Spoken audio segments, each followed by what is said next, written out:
O problema é que as oficinas, todas elas querem ganhar em cima das peças também. E isso é exploração, não tem outro nome. Mão de obra é uma coisa, agora você ter que pagar pela peça 2 vezes é outra. Nossa, então quer dizer que o mecânico cobrar em cima da peça que ele aplica no teu carro é exploração? É isso aí, senhores, mais um dia aqui de gravação no Automotive Oficial, diretamente de São Caetano do Sul, e do meu lado aqui, diretamente de Curitiba City, Brasil, meu amigo Rodrigo Sadoc, o cara do marketing cheio de graxa.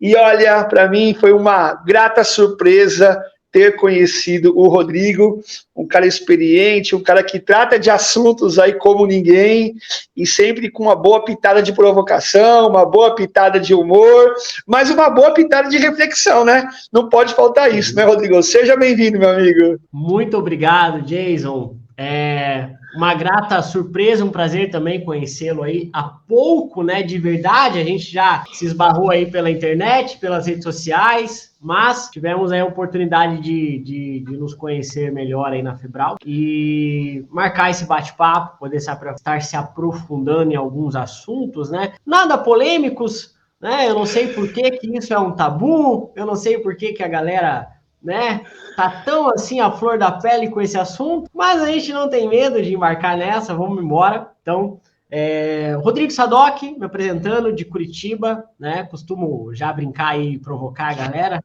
melhor cidade do Brasil, né, às vezes eu nem falo qual é. Depois de São Caetano tá tranquilo. Depois de várias, a gente... Você sabe que quando o campeão, ele não precisa ficar se justificando muito, né, gente? Então a gente fica... O curitibano não é muito de ficar conversando, então não tem problema. Eu sempre brinco, eu falo, eu sou curitibano, mas eu sou simpático, tá? Você tem que precaver a pessoa, não, pode brincar. Então é isso, Jason, muito obrigado pela oportunidade, né? Vamos estar conversando aí sobre o assunto e trazer uma reflexão pra galera. Legal. Cara, acompanho você nas mídias sociais aí, e tem alguns vídeos aí seu que rodam nos bastidores do WhatsApp, dos grupos de oficinas e de muita gente. E um dos assuntos que eu trago, que eu te convidei aqui, era justamente para tratar sobre a questão de peças, tá?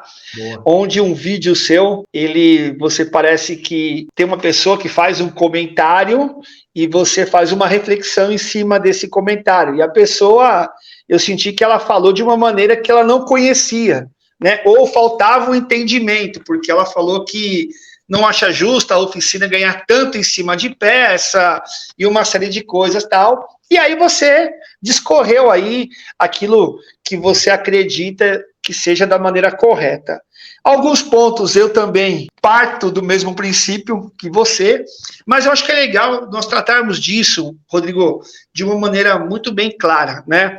Então, gente, para quem não sabe, teve esse bate-papo aí e repercutiu, porque todo mundo falava o seguinte, não, a oficina não tem que ganhar dinheiro com peça, a oficina tem que ganhar dinheiro com a mão de obra. E quando você começa a pegar essa veia aí, abre-se algumas oportunidades de reflexão. Então, Rodrigo, para a gente não despejar um monte de informação, eu gostaria de conversar com você sobre o primeiro assunto.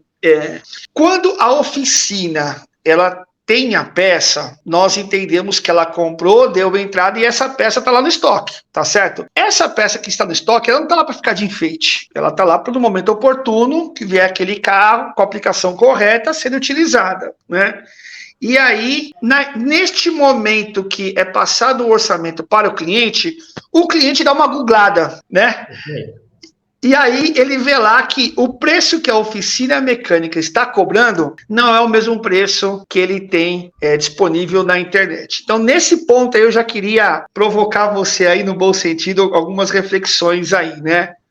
O que fazer neste momento? Perfeito. O que fazer nesse momento, Jason? Não tem muita coisa, tá? Qual é a provocação aqui já de começo? Se o teu cliente, ele se sentiu confortável de, naquele momento ali, fazer uma pesquisa na internet, vamos tratar a parada como se ela tivesse acontecendo em tempo real. Você passou o orçamento fisicamente ali. Tem um barulho aqui, eu tô na oficina, tá? Se atrapalhar um pouquinho, normal, galera. Fisicamente falando, na hora do vamos ver, você passou o orçamento ali para o cliente no papel, o que ele tem que fazer? Ele tem que pedir um tempo, dar uma desbaratinada, ir para o canto, voltar, te falar de alguma forma que o teu preço tá caro, que tá acima do valor que ele viu no mercado, né? Então, pensa comigo, o que fazer nesse momento? Não tem muita coisa. Você vai entrar num debate com o cliente. Eu não sei até que ponto isso é saudável, até que ponto isso é interessante, né? Você ficar nesse embate com o teu cliente ali naquele momento. É por isso que eu falo muito sobre branding, sobre posicionamento de marca, sobre comunicação. Eu acredito, Jason, que esse tipo de cliente, ele tem que entrar na tua oficina e ele já tem que começar a perceber por tudo que ele enxerga, por toda a experiência que ele está tendo ali, que ali você vai entregar uma solução completa para ele. E que o preço da peça vai estar embutido em toda essa experiência, essa comodidade que você está oferecendo para ele. Então, quando o cliente entra numa oficina e ele percebe que ali é uma oficina que não tem muita ordem, não foi feito um checklist quando ele entrou, não foi feito um checkout, não foi feito um cadastro, não foi pego documento, não foi pego nada, não foi feito uma triagem, uma organização, tudo isso deixa o cliente perceber que ali é uma oficina igual às outras, que ele já foi, que ele foi enganado, que cobrou caro na peça e não resolveu o problema às vezes, as más experiências que ele já ouviu que outros tiveram, que ele já teve também, vem à tona no inconsciente desse cliente, quando ele se depara com mais do mesmo. E aí, quando você tem a peça e tá ali cobrando um preço pela solução, ele não está enxergando o valor. Eu sei que isso é um papo chato, subjetivo, mas a nossa cabeça funciona assim. Você que está nos assistindo agora, dono de oficina, funciona assim também para todas as outras coisas que sobem. E aí, Jason, eu entro no assunto já, nosso, tá? O que acontece? Quando você vai numa pizzaria comer uma pizza, que você senta e paga R$120 numa pizza, vamos lá, tá? R$90, R$100 numa pizza, o que você exatamente está consumindo ali? Farinha, ovo, queijo, um pouco, né? Não é muito queijo, não. É pouco. Um pouco de molho de tomate, calabresa, um frango com catupiry. É isso que você está consumindo naquele momento ali. Por que você paga R$120 se você parar para pensar, não passou às vezes de R$10 o preço daquela matéria? Só que na sua cabeça, o valor percebido é muito grande já. É instantâneo. É cultural a gente perceber esse valor, tá? Na pizza, no hambúrguer, aonde for.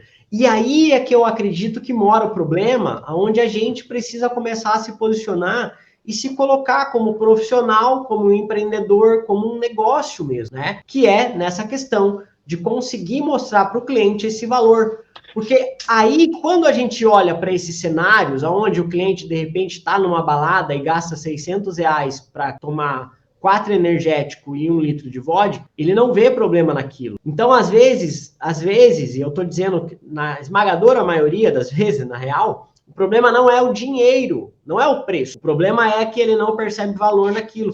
Porque em outras coisas, que não é o carro, que não é a manutenção que está mexendo com a segurança dele, da família dele, de terceiros, ele não vê valor. Olha que absurdo. Eu tenho uma pergunta aí em cima disso que você falou, né? Até para a gente poder aprofundar um pouquinho mais aí, né? É assim, ó, eu entendo quando o cara tá numa experiência de uma pizzaria ou de uma balada, todo aquele conjunto, a esfera toda ali, é numa esfera muito mais prazerosa do que levar o carro para a oficina mecânica, certo? Para a oficina mecânica, ele vai armado, ele vai aqui, né? Conan o Bárbaro, né, meu? Ele vai, se veste ali e vai para cima, né, meu? E por quê? Porque talvez ele tenha tido algumas experiências, ou porque talvez, infelizmente, ele não contava com a quebra do carro, e então toda essa esfera para você desembolsar essa grana é diferente, tá? E aí, onde que eu quero chegar com você? Como quebrar isso? Você estava falando aí que é o brand, que é o atendimento, tal, tudo mais. Mas eu percebo que é o seguinte, falta esse diálogo na hora de se passar um orçamento. Eu acredito que o pessoal ele gasta tempo fazendo o diagnóstico e o orçamento vai lá e manda para o cliente logo esse orçamento para ver se ele aprova. Entendeu? Eu já peguei várias oficinas assim, sem poder chegar para o cara, ligar e explicar e falar, olha, deixa eu conversar com você aqui. Raras as oficinas que fazem isso. né? As que fazem isso, a taxa de reverter isso em negócio é muito alta, né? Então, como você pegar um cara que não tem esse costume e um cara que tem esse costume, como você poder fazer com que o cliente observe tudo isso e ele entenda, cara, a explicação do cara valeu muito mais do que a manutenção. A manutenção foi um detalhe, porque ele falou de problema, de perigo, de risco que eu ia ter e uma série de coisas, e aí eu não tive problema nisso. Como exercitar isso? Se o dono da oficina está muito focado em resolver problema, o Rodrigo. Maravilha. Jason, vamos lá. Uma coisa que a gente sempre bate aqui é de que a partir do momento em que o mecânico se tornou empresário, né, ele tem responsabilidades aquém da manutenção. Então, deixa eu voltar. A partir do momento em que o mecânico abriu a oficina dele, ele é um empresário. E ele precisa ver a oficina dele como um negócio. Então, o papo de coaching aqui, né? Precisa mudar o mindset. Precisa mudar a mentalidade, a forma de se pensar, a forma de se ver. Você não é mais funcionário, você não é mais um mecânico. Antes de ser mecânico, você é um empreendedor, você é um empresário agora. E o teu negócio, ele precisa funcionar como um negócio qualquer. E eu tendo a acreditar que o dono de oficina, ele não acredita que o negócio que ele tem é um negócio igual aos outros. Oficina é diferente. Sim, oficina em vários aspectos, ela é muito diferente de todos os outros negócios. Eu sempre costumo dizer que você vai numa panificadora há 5 anos, você nem sabe o nome do dono. Não tem interesse nenhum no conhecer. O pão tem que estar quente, bom, gostoso, fechou. A oficina mecânica, o cara quer conhecer um pouco mais sobre o dono, quer saber um pouco mais sobre quem quer mexer no carro dele. Então tem diferenças distintas muito grandes, mas na questão de ser um negócio e de como um negócio funciona, a base é a mesma. E eu percebo que a maioria dos donos de oficinas que continuam sendo mecânicos, reparadores apenas, eles pecam muito nessa questão de atendimento. O que a gente vê hoje no cenário das oficinas? São pessoas que vêm no mercado financeiro, são pessoas que vêm no mercado de publicidade, são pessoas que vêm de outros mercados, observam a oficina como um negócio lucrativo, abrem e conseguem ultrapassar muito rápido oficinas que estavam na região há muito tempo. Por quê? Porque estão pensando a oficina como negócio, né? E ao mesmo tempo, quando a gente vê bons funcionários mecânicos que tiveram vários insights dentro de concessionárias, dentro de oficinas de renome, que saem dessas oficinas, abrem os seus negócios como negócios mesmo e também têm os mesmos resultados, ultrapassando aí muita oficina que está insistindo em consertar carro. E veja, consertar carro não é o problema, né? Consertar carro é o que você faz, mas a base de um negócio precisa ser a mesma. Por isso, essas questões de atendimento,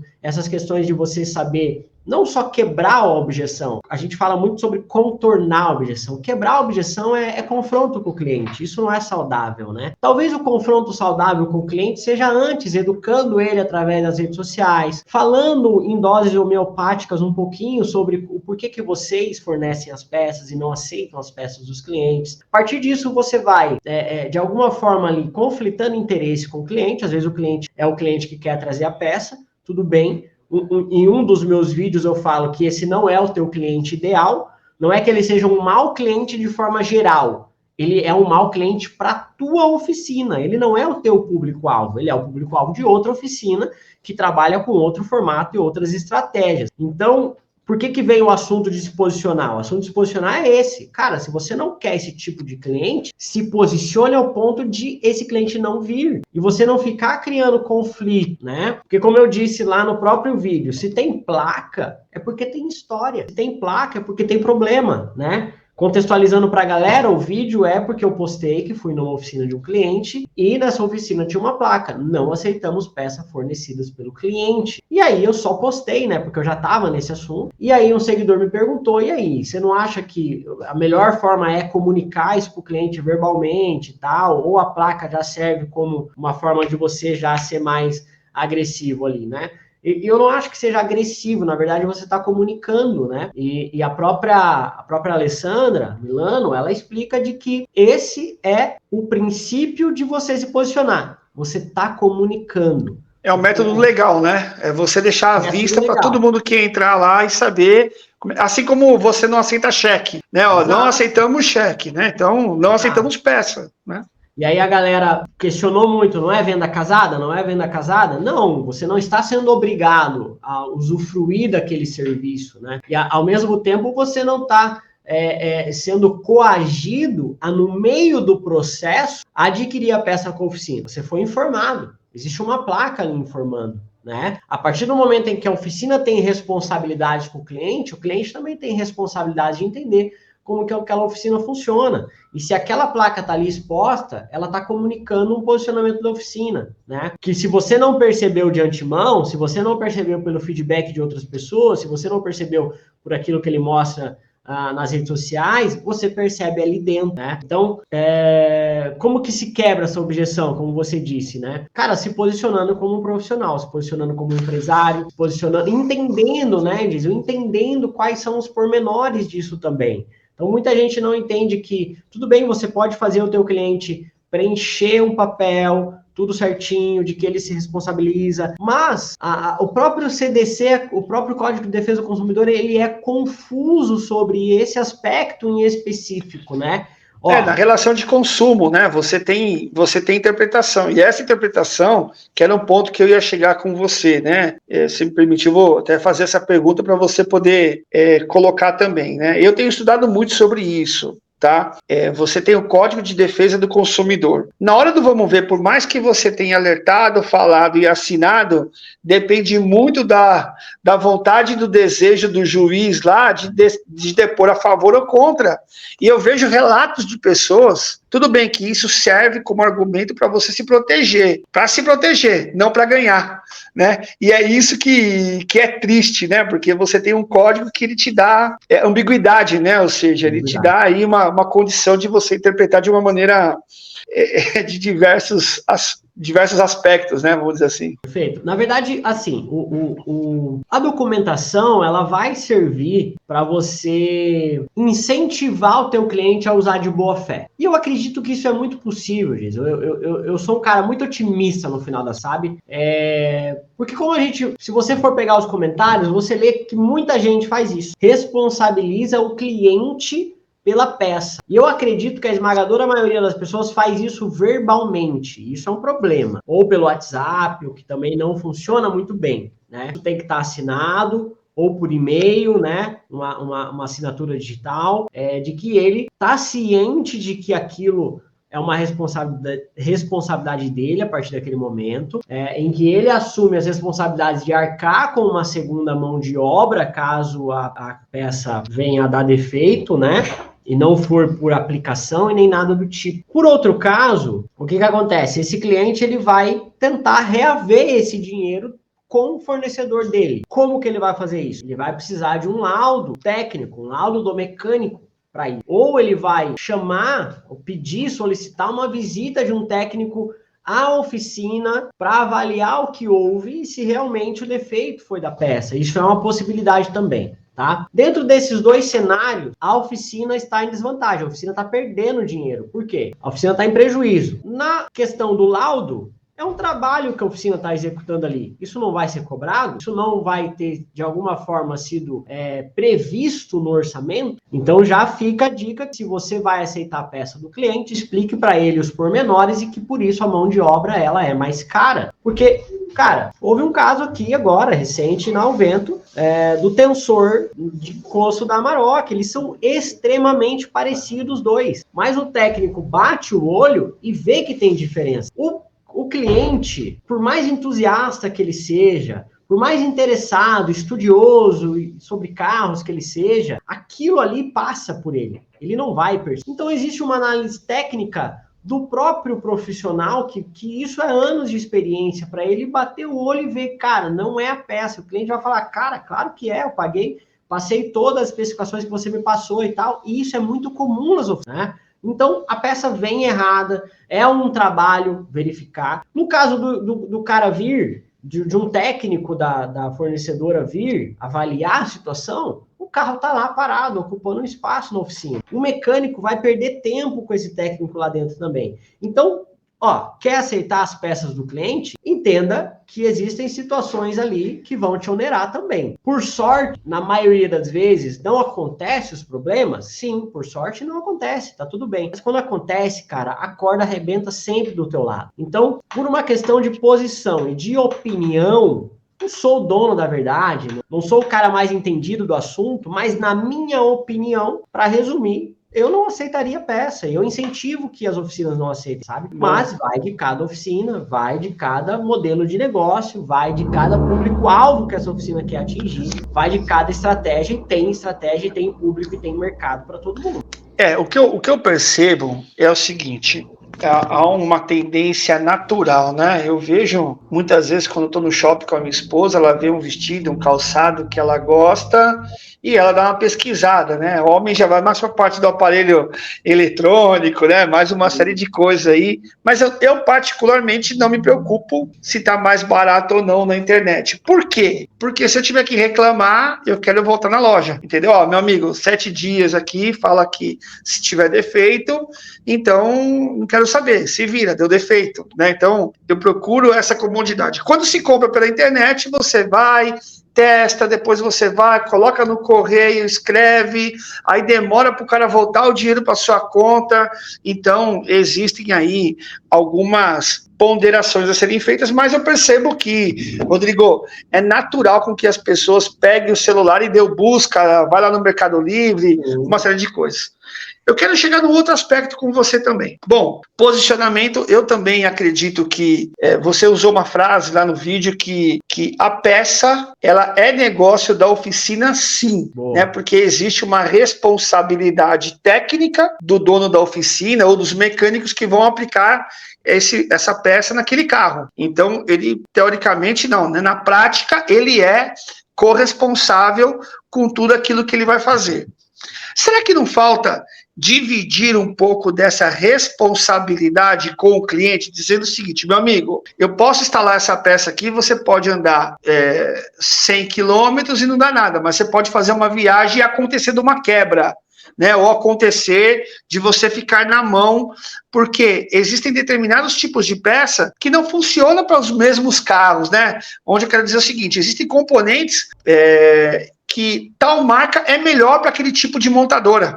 E o cliente ele não sabe disso, ou pelo menos na hora de ele comprar, ele pode até pesquisar, mas aí ele vai pesquisar que aquela peça que é para tal montadora tem diversos preços, e aí cai no perigo, que aí você pode cair na falsificação, né? Então, o que eu queria trazer à luz aqui é o seguinte, se tem todo essa preocupação técnica, se tem toda esse expertise que foi investido para saber que peça que é para aquele determinado tipo de montadora, por que eu percebo que o pessoal não entra nessa linha de conversa com o cliente? O que eu percebo é que, você trouxe peça, beleza, mas se der problema, você vai assinar aqui e eu vou cobrar de novo. Entendeu? Eu acho que é muito raso isso daí. E eu já ouvi de algumas empresas que peça não é negócio da oficina. O negócio da oficina é só a parte de mão de obra. Mas no orçamento, se você pegar, né, qual percentual que é peça e o percentual que é de mão de obra, se o cara for viver só de mão de obra, infelizmente, ele vai ter que começar a perder para o cara que cobra 1/3 do valor dele, entendeu? Exato. Respondendo a tua primeira pergunta, por que o mecânico não tenta transferir um pouco dessa responsabilidade? Porque dá trabalho. E é tudo que eu venho falando até agora. É um trabalho não só do momento ali da venda, é um trabalho de posicionamento que vem de anos. Então, quando a gente faz marca, né? A gente entra num processo com algumas oficinas de identidade de marca. Sempre quando eu vou passar o preço, eu falo pro cara assim, dou uma provocada nesse sentido. Eu falo, se você não está disposto a pagar o valor em dinheiro disso, se for muito rápido para você achar caro, não vamos seguir em frente, tá? Porque se o dinheiro for caro para você, para a gente fazer a marca, você não vai estar disposto a fazer o posicionamento dela com o tempo, porque é o que é mais difícil, o que é mais trabalhoso, é você posicionar sua marca com os anos, né? Se posicionar no mercado, ser referência, ter diferencial. Então dá trabalho. Respondendo a segunda pergunta, né, eu tenho um jeito rápido de responder e tem o jeito o marketing cheio de graxa de responder. O jeito rápido é, a oficina tem KNAI para vender peça. Acabou o assunto. Pode vender. Se eu posso vender, eu vou vender. Por que eu não vou vender? Acabou. Aí já estava resolvido o assunto. O jeito marketing de graxa de responder, vamos olhar para os maiores negócios do mundo. Quais são? Apple, Amazon, Google. Elas vendem serviço? Não, né? Vendem coisa, entendeu? Por quê? Porque no serviço não tem escala, não tem recorrência, é muito mais rara a recorrência. Nas coisas tem escala. Então perceba, os maiores negócios e mais lucrativos do mundo, eles ligeiramente estão associados à venda de coisa. Apple, Amazon, então, nem se fala, são literalmente coisas palpáveis, né? 70% do faturamento de uma oficina vem de peça. E eu entendo que, tipo assim, se fosse possível uma oficina não depender da venda de peça, pô, legal. Significa que você realmente conseguiu valorizar o teu serviço ao ponto de que o teu negócio se sustenta só com a tua mão de obra. Mas a gente está falando de 30% do faturamento. Por que não? Por que ir para o caminho mais difícil? Por que não empoderar o mecânico para ele vender coisas? Para ele entrar nessa cadeia de negócio onde as coisas que ele pode vender são escaláveis, dão menos trabalho para ele. Então, eu entendo o que essas pessoas querem dizer quando elas falam que uma oficina tem que eu falo do nosso segmento, da galera que fala com mecânicos também, não de cliente. Cliente das oficinas, eu não tô nem aí. Graças a Deus, eu não preciso mais me preocupar com eles. Já me preocupei durante 16 anos. Agora não, eu estou preocupado com os mecânicos. Por que não, cara? Por que não vender? Sabe? Por que não ter valor naquilo dali? Por que não apresentar e ensinar os mecânicos a vender uma solução para a galera, onde dentro dessa solução existe uma margem muito lucrativa de peças, sim, porque existe uma responsabilidade gigantesca do mecânico sobre aquilo dali. Então, é por isso que eu digo, Jason, é só uma questão de cultura, mano. É só uma questão de percepção de valor das coisas. Por isso que eu trago a provocação da hamburgueria e da pizzaria, e a gente faz a equiparação de valor, e existe ali 800.000% em cima, e ninguém acha ruim. E aí, nos comentários lá, você pode ver, a pessoa fala assim, se a oficina cobrar 20% em cima da distribuidora, tá tudo bem, é até aceitável. Irmão, 20% não paga o imposto. Então, assim, alguns são leigos, né? A gente tá falando do Brasil. Alguns são leigos como funciona o empreendedorismo no Brasil. Alguns são leigos em relação a impostos, né? O cara, sem ofensa nenhuma, mas o cara é CLT, ele não precisou lidar nunca na vida com esses pormenores de se empreender. Ele não tem, a cabeça dele não alcança, ele não sabe, ele não tem dimensão sobre isso. Entre aspas, não é culpa dele pensar assim. Mas é culpa nossa não nos posicionarmos e não fazer o cara entender valor naquilo dali,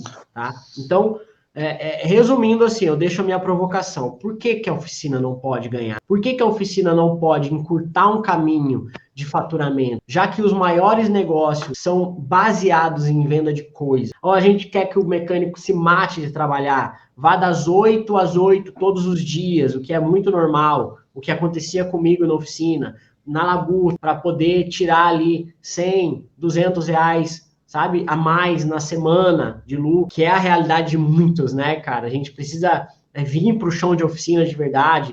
Então, o meu papel, com tudo que eu falo e me posiciono, é trazer esse tipo de conhecimento, trazer esse tipo de motivação, esse tipo de empoderamento mesmo, né? É uma palavra aí banalizada pela galera, mas é um tipo de empoderamento para o mecânico, cara. Ele se enxergar com o valor que ele tem, com a responsabilidade que ele tem, e de ele se achar digno de ter lucro em cima da infinidade de risco que ele está correndo. A gente falou de estoque, né? O cara ter a peça no estoque é um risco. Ele comprou aquela peça e nem sabe se vai conseguir vender. É um risco dele ali perder dinheiro. Então, como que ele não vai ganhar em cima daquilo? Eu acho que algumas coisas se quebram aí. Você estava falando, eu estava aqui um pouco dessa experiência que eu tenho aí ao longo do 20 e tantos anos do mercado, visitando aí oficinas do Brasil inteiro e dando palestra também, né? Foi onde nós nos conhecemos, né? E uma das coisas que eu percebo é o seguinte: eu já vi grandes empresas que vendem peças, os atacarejos, instalando uma oficina no estacionamento para dizer o seguinte, ó, você compra aqui, você pode instalar lá, né? Então, assim, se o negócio não é peça, o que é então, né? Porque a margem está onde, né?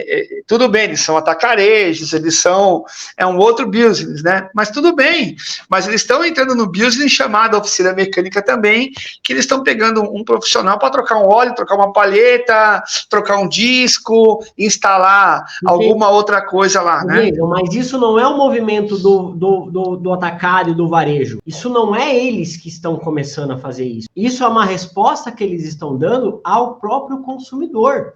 O consumidor hoje ele quer esse tipo de solução, esse tipo de conveniência. Conveniência, e muita isso aí. gente disposta a pagar por isso, eles estão percebendo isso. Eu tive também um tempo atrás conversando com o dono de uma distribuidora aqui de Curitiba, ele falou, mano, o futuro desse negócio é a oficina e a autopeça junto, porque traz muita conveniência para o cliente. O cliente está em busca disso hoje. Cara, a gente não liga de pagar uma entrega de R$10 mais por um lanche, coisa que antigamente era um absurdo, né? Mas por quê? Pela conveniência de não ter que buscar, se deslocar, sair de casa.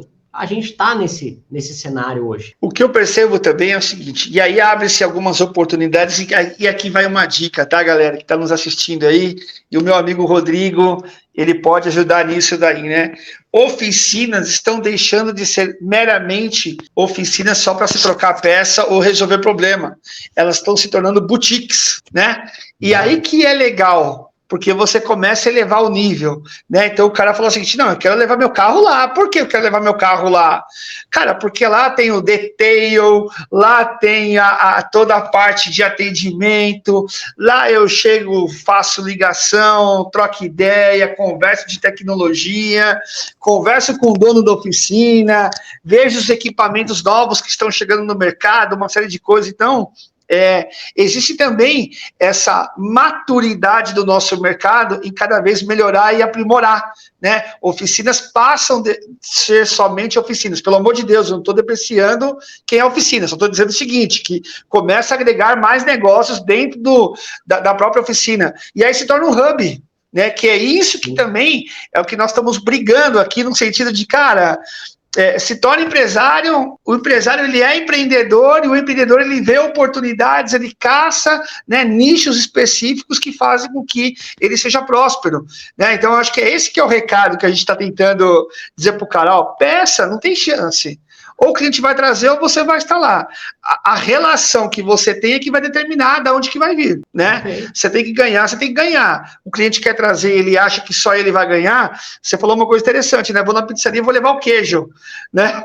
Para colocar na pizza. Não existe isso, né? Então, a mesma coisa é a oficina mecânica. E o marketing cheio de graxa, ele vem para dar esses insights e essa provocação. E, meu amigo, sem palavras, eu acho que o recado está dado e agora aí é com você, a hora do seu merchan aí. Onde agora... que o pessoal acha aí o Rodrigo? Bom, nas mídias sociais não precisa nem falar, né?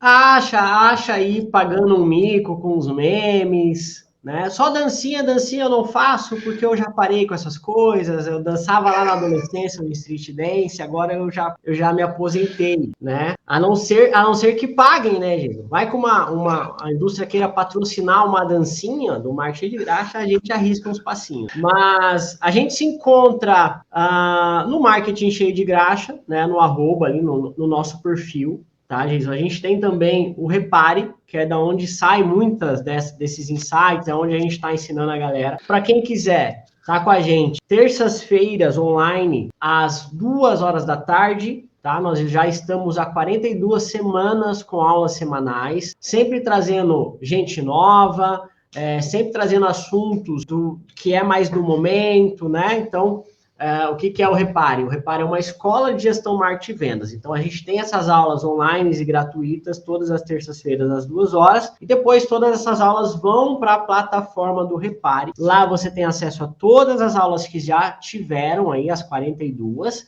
E você tem acesso também a cursos completos. Então, você tem problema em precificar a tua hora, precificar a tua mão de obra, nós temos um curso completo de precificação lá dentro. Você tem problema com gestão de pessoas, nós temos um curso completo com Lilian Viana da Frison lá dentro, né? Você tem problema aí com a tua gestão de pátio, temos um curso completo com a gestão de pátio aqui da Alvento. Temos um curso completo de rede social, de vendas, com o professor de vendas, o Gabriel Braidotti.